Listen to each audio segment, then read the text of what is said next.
Assalamualaikum warahmatullahi wabarakatuh. Selamat pagi anak-anak semuanya. Bagaimana kabarnya anak-anak semuanya? Semoga anak-anak semuanya dalam keadaan sehat walafiat.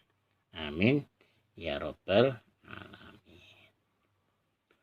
Anak-anak semuanya, kalau pada minggu yang lalu kalian sudah belajar Asmaul Husna, yaitu Al-Quddus dan As-Somad.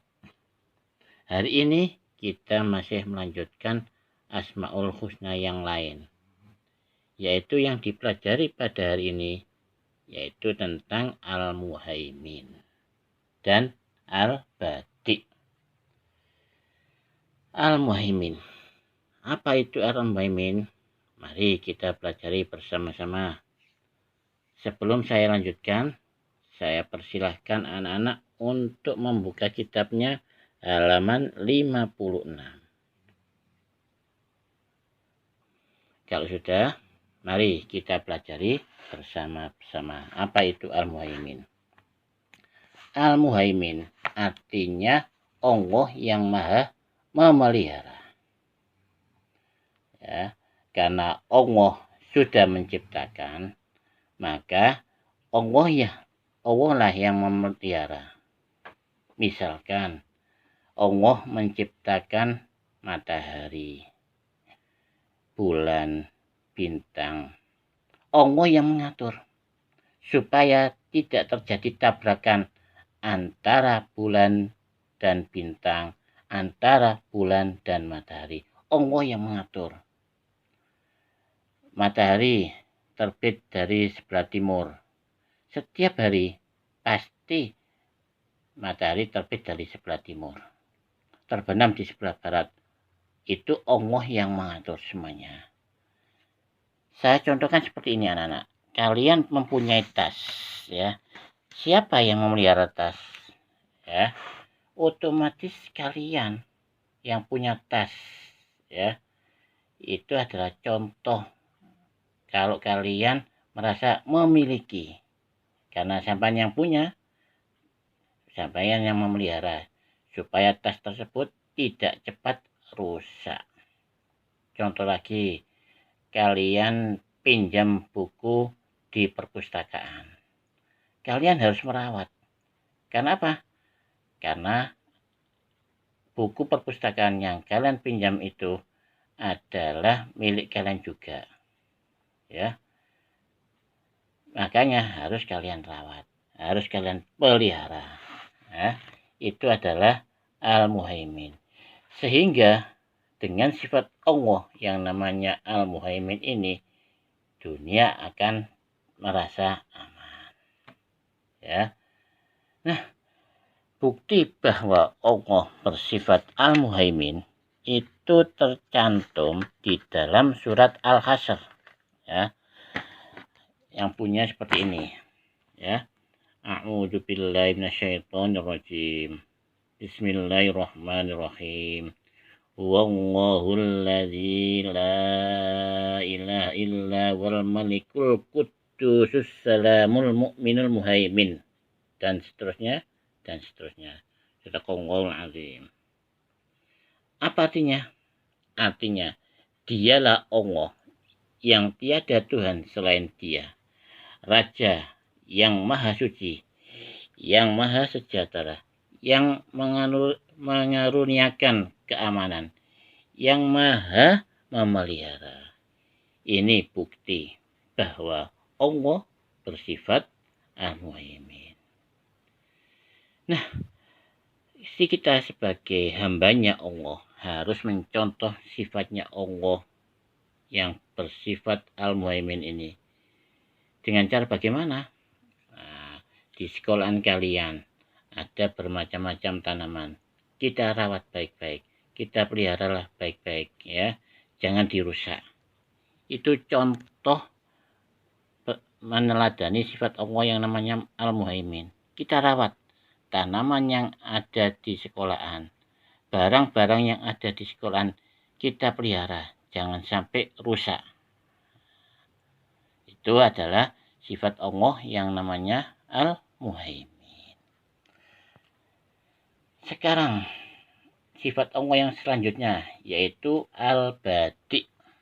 Apa artinya Al-Badi? Al-Badi artinya yang maha menciptakan.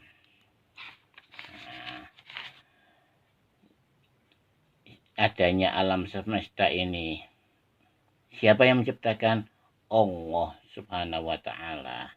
Adanya manusia, binatang, tumbuh-tumbuhan, semuanya ini pasti ada yang menciptakan. Tidak mungkin tidak ada yang menciptakan, ya.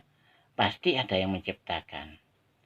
Itu adalah sifat Allah yang namanya Al-Badi. Langit sampai tinggi itu tanpa tiang, itu Allah yang menciptakan, ya. Makanya Allah disebut Al-Badi, artinya Allah yang maha menciptakan. Saya ambil contoh seperti ini, anak-anak, supaya kalian mudah memahami.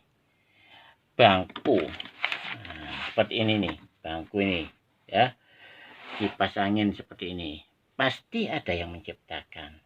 Siapa yang menciptakan? Yaitu tukang. Ya, tahu kita tukang itu rupanya bagaimana yang menciptakan bangku ini, yang menciptakan kipas angin ini. Tahu? Tidak tahu. Cuma yang pasti adanya kipas angin, bangku seperti ini, pasti ada yang menciptakan, pasti ada yang membuat, ya. Tidak mungkin ada dengan sendirinya, pasti ada yang membuat, yaitu tukang. Kalau bangku ini, meja ini, kipas angin, pasti ada yang membuat. Nah, itu adalah contoh bahwa sesuatu yang ada di bumi ini pasti ada yang menciptakan. Siapa itu? Allah Subhanahu wa Ta'ala. Nah, bukti bahwa Allah bersifat Al-Badi itu terdapat di dalam surat Al-Baqarah ayat 117. Saya ulangi ya. Bukti bahwa Allah bersifat Al-Badi itu terdapat di dalam surat Al-Baqarah ayat 117. Bunyinya bagaimana? Bunyinya seperti ini. Perhatikan. A'udzu billahi minasyaitonir rajim. Bismillahirrahmanirrahim. Badi'us samawati wal ardi wa idza qada amran fa innama yaqulu lahu kun fayakun. Shadaqallahul azim. Apa artinya? Artinya Allah pencipta langit dan bumi. Dan bila dia berkehendak untuk menciptakan sesuatu, maka Allah cukup berkata seperti ini. Kun fayakun. Jadilah maka jadi. Allah kalau membuat sesuatu itu tidak perlu lama. Cukup bilang kun fayakun. Cukup berkata kun fayakun. Jadilah lalu jadi. Nah, itulah bukti bahwa Allah itu bersifat Al-Badi. Nah, anak-anak semuanya, dari dua sifat Allah yang kita pelajari ini, yaitu Al-Muhaimin dan Al-Badi, mudah-mudahan dapat membekas, dapat difahami oleh anak-anak, dan dapat dipraktekkan di dalam kehidupan sehari-hari. Itu adalah harapan dari saya. Tujuan dari pembelajaran ini yaitu supaya kalian dapat memahami sifat Allah yang namanya Al-Muhaimin dan sifat Allah yang namanya Al-Badi. Akhirnya kami akhiri sampai di sini dulu. Saya ucapkan Assalamualaikum warahmatullahi wabarakatuh.